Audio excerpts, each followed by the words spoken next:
Hello, my friend. It is wonderful to have you here.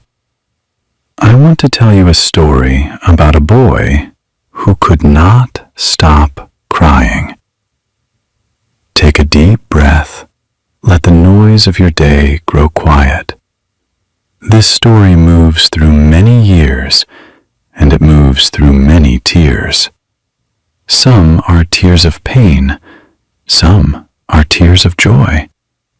Stay with me until the end, and you will see all of them belong to the same boy.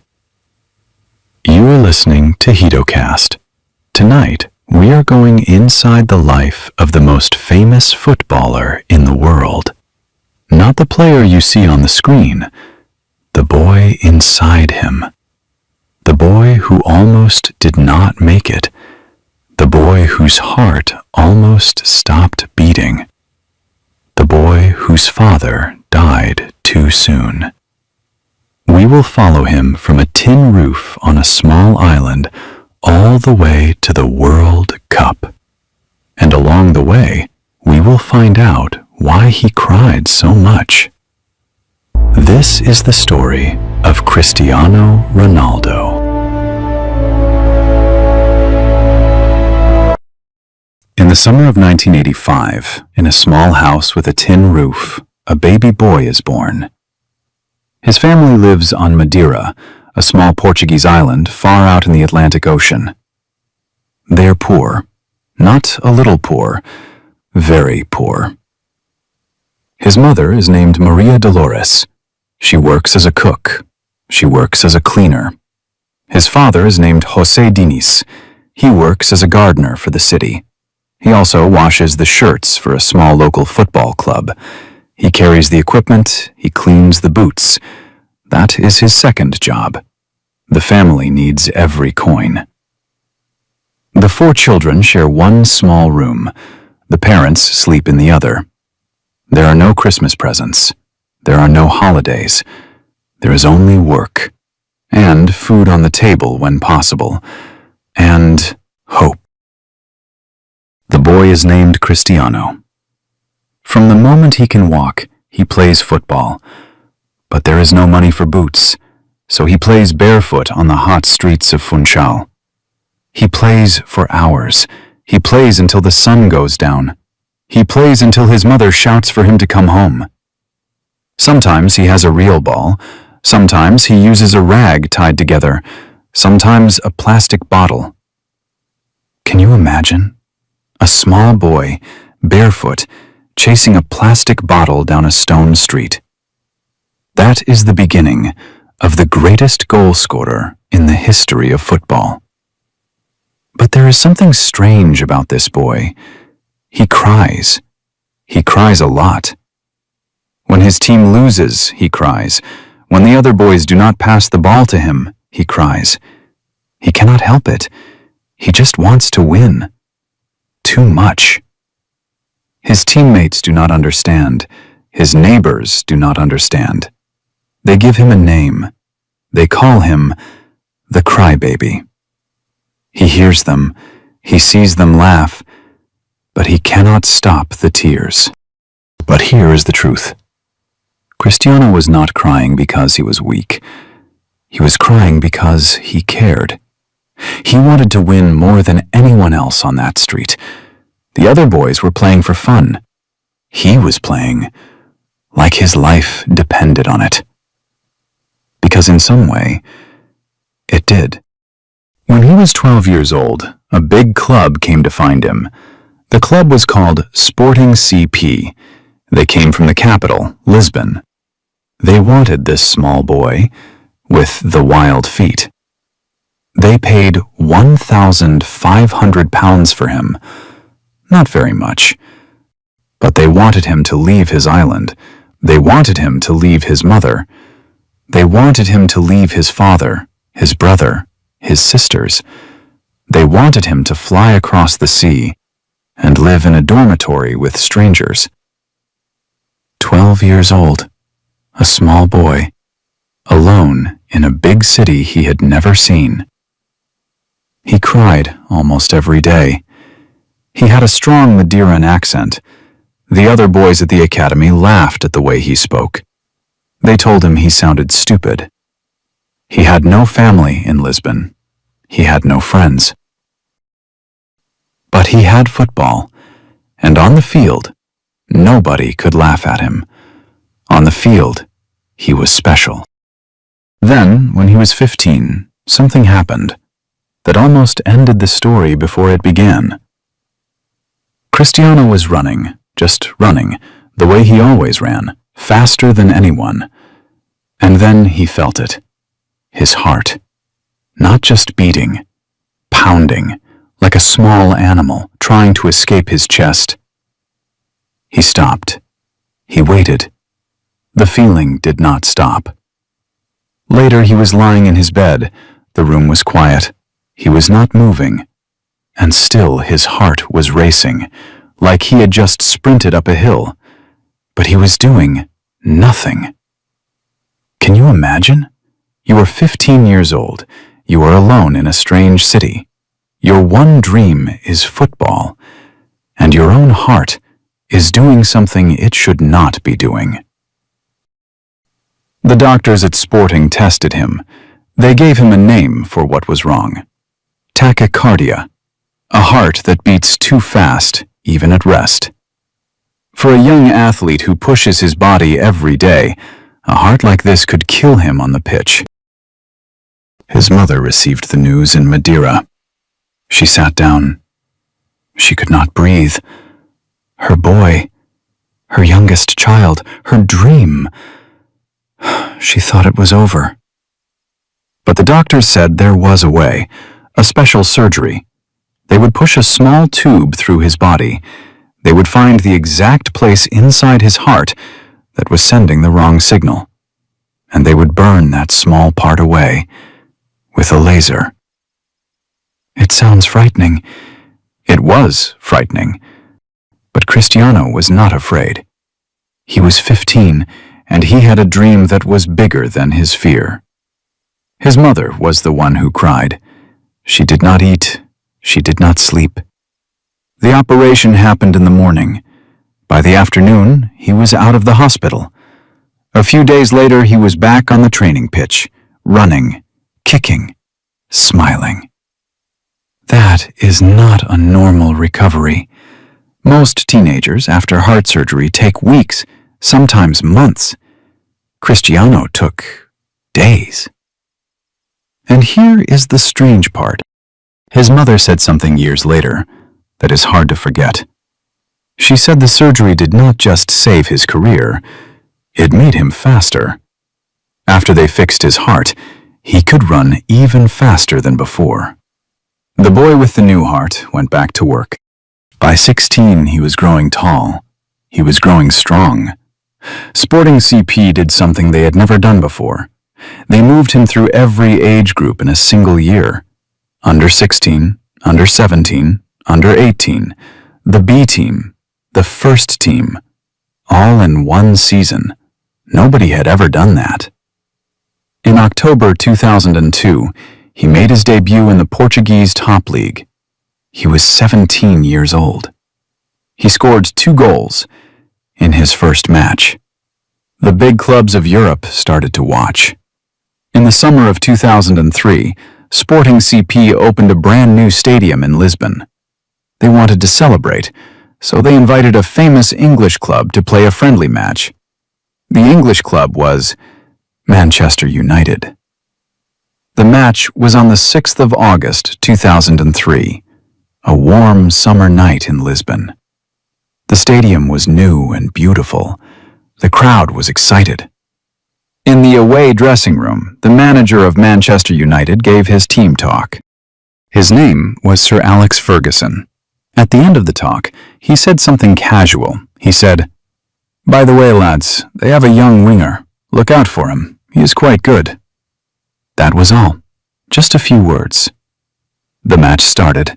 The young Portuguese winger got the ball. He ran at the Manchester United defender, John O'Shea. He did a step over, then another, then another.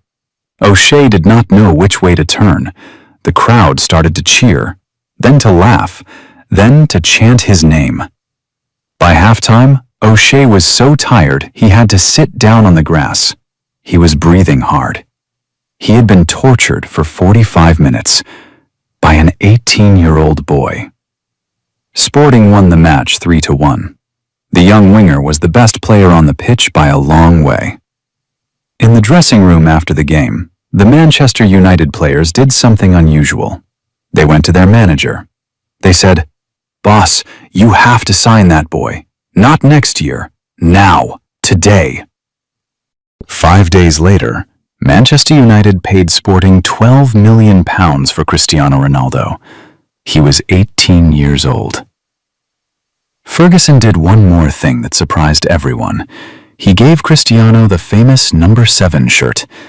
At Manchester United, the number 7 had been worn by legends: George Best, Eric Cantona, David Beckham. Cristiano did not want it. He thought it was too much pressure. But Ferguson insisted. He believed in this boy. That night in Lisbon changed football forever. The first years in England were not easy. He was 18. He was alone in a foreign country. He could not speak English well. He was thin. The Premier League was a hard physical league. Defenders kicked him. They tried to break him. He sometimes fell over too easily. English fans accused him of being a cheat. But he worked. He worked harder than anyone else. He came to training first. He left training last. After every session, he stayed on the pitch and practiced. Free kicks, headers, step-overs. He practiced the same movements 10,000 times, 20,000 times. He went to the gym. He lifted weights. He grew bigger. He grew stronger. The thin boy from Madeira became a powerful man. But then, in 2005, life took something from him. His father died. José Diniz, the gardener who washed shirts for a small football club in Funchal. He died from liver failure caused by years of drinking. Cristiano was 20 years old. His father had never seen him win the biggest trophies. He had never seen him lift the Champions League. He had never seen the small, barefoot boy become the best in the world. Years later, Ronaldo would say it himself, to be the number 1. And he didn't see anything. Cristiano cried again, a different kind of tears this time. Not the tears of losing a game, the tears of losing a father. Sir Alex Ferguson became like a second father. Ferguson protected him. Ferguson pushed him. Ferguson taught him not just how to play football, but how to live as a champion. By 2007, Cristiano was no longer just a tricky winger. He was a goal machine. In the next season, he scored 42 goals. Manchester United won the Premier League. They won the Champions League, the biggest club competition in Europe.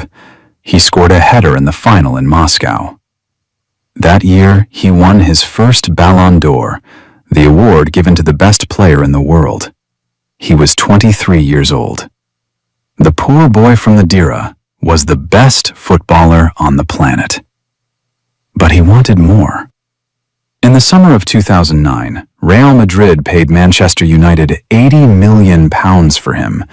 It was a world record. When he was presented at the Santiago Bernabéu Stadium, 80,000 fans came to see him. He had not even played a game yet. 80,000 people, just to see him stand on a stage and hold up a white shirt. The 9 years at Real Madrid became the greatest of his career. He scored 450 goals in 438 matches. That is more than 1 goal per game. For 9 years. Against the best defenders in Europe. He won 4 more Champions League titles. He won the Ballon d'Or 4 more times. 5 awards in total, equal to his great rival, Lionel Messi. The two of them dominated football for more than a decade. Messi was the artist. Cristiano was the warrior. But there was one thing he still did not have. He had never won a major trophy for his country. That was about to change, but not in the way anyone expected. In the summer of 2016, the European Championship was held in France. Portugal had a good team, but not a great team. France had a great team, and they were playing at home. Most people expected France to win. Portugal struggled through the tournament. They did not win any group game in 90 minutes. They scraped through. They were lucky. But then, slowly, they started to grow. They beat Croatia. They beat Poland on penalties.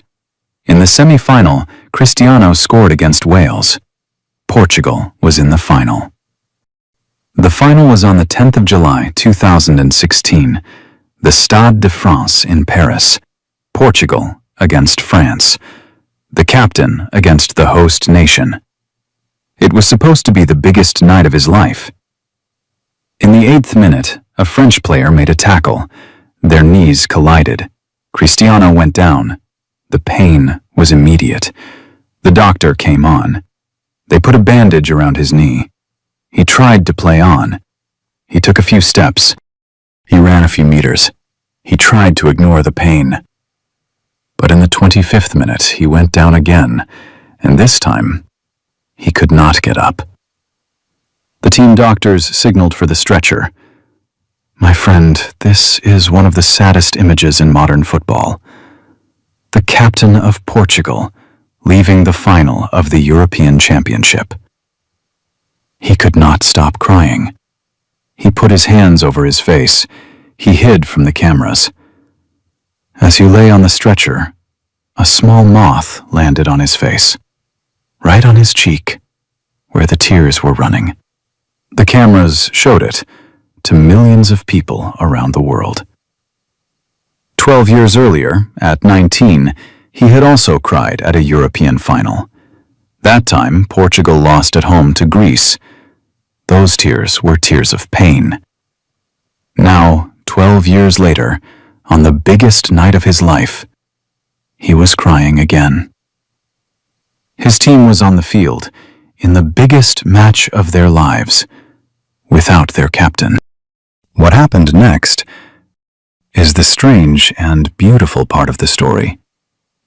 Cristiano went to the dressing room. They examined his knee. He could not play. There was no chance. So he came back to the touchline. He wore a tracksuit, and he refused to sit down. For the rest of the match, he was on his feet. He limped along the white line. He shouted at his teammates. He gave instructions. He pointed. He pushed. At halftime, he gave a speech to his teammates. His teammate, Cedric Suarez, said it was unbelievable. Ronaldo told them, "Listen, I am sure we will win this Euro. Stay together. Fight for it."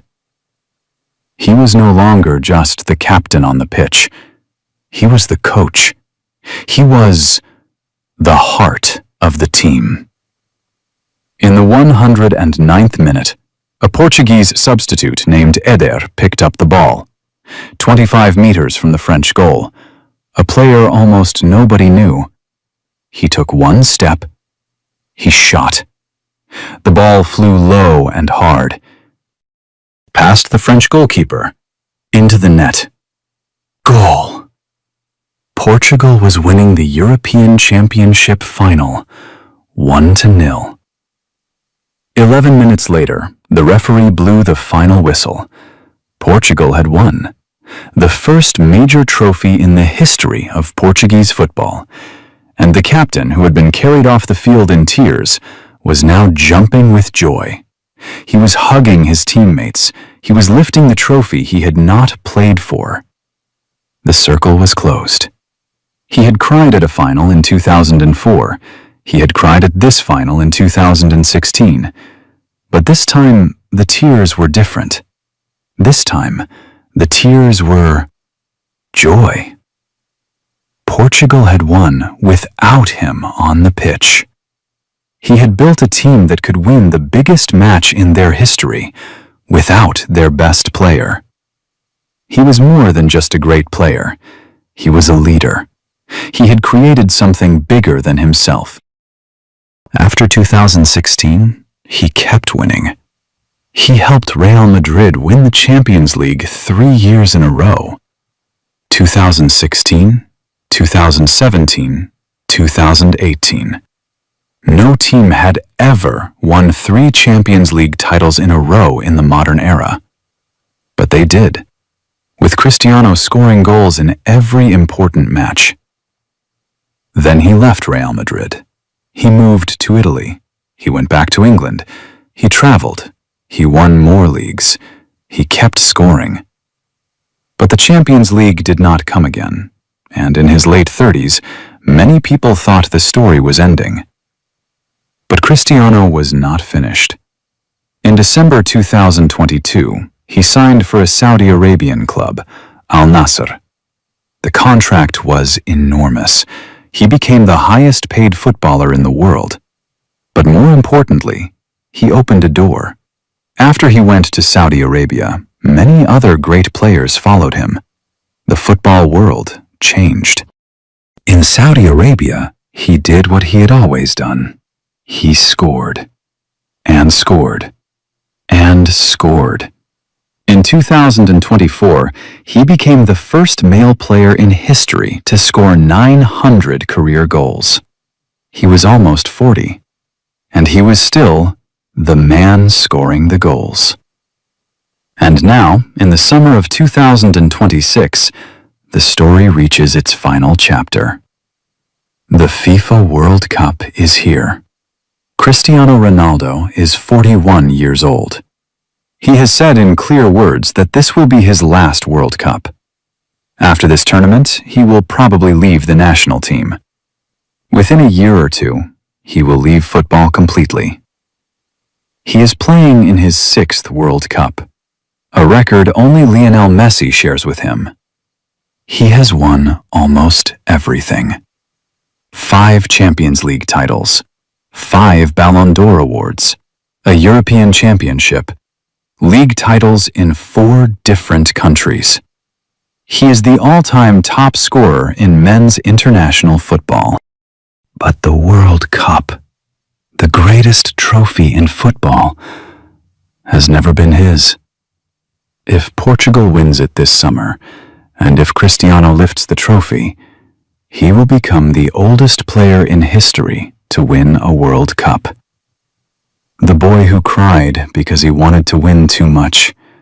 The boy whose heart almost stopped beating. The boy who was laughed at for his accent in Lisbon. The boy who lost his father too early. That boy, at 41 years old, holding the World Cup over his head. That is the story he is trying to write. We do not yet know how it ends. My friend, the story of Cristiano Ronaldo is, in the end, very simple. It is the story of a poor boy from a small island who wanted something more than anyone else wanted it. It is the story of a heart that almost stopped and the operation that saved everything.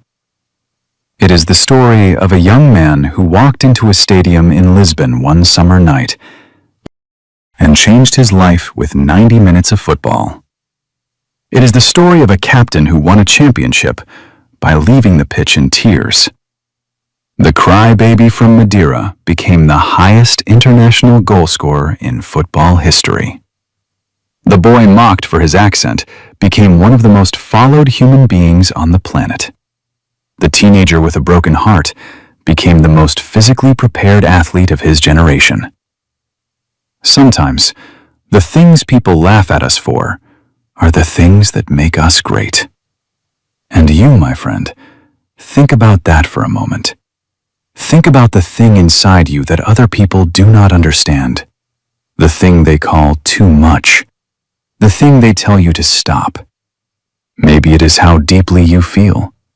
Maybe it is how hard you try. Maybe it is the tears you cry when nobody else cries. That thing is not weakness. It never was. It is the part of you that cares. And one day, if you keep going, it will be the part of you that wins. The story of Cristiano Ronaldo is not finished yet. He is still playing, he is still scoring, he is still chasing the one trophy that has always escaped him. But whatever happens this summer, the story has already become one of the greatest stories in the history of sport. And it all started with a poor boy playing barefoot in the streets of Funchal, dreaming of something bigger than the small island he was born on. Thank you for spending your time with me today. Leave a comment and tell me, which moment of his story moved you the most? Was it the boy who cried on the street? The boy with the racing heart? Or the captain who won a final by leaving the pitch? Take care of yourself. I will see you soon with another story.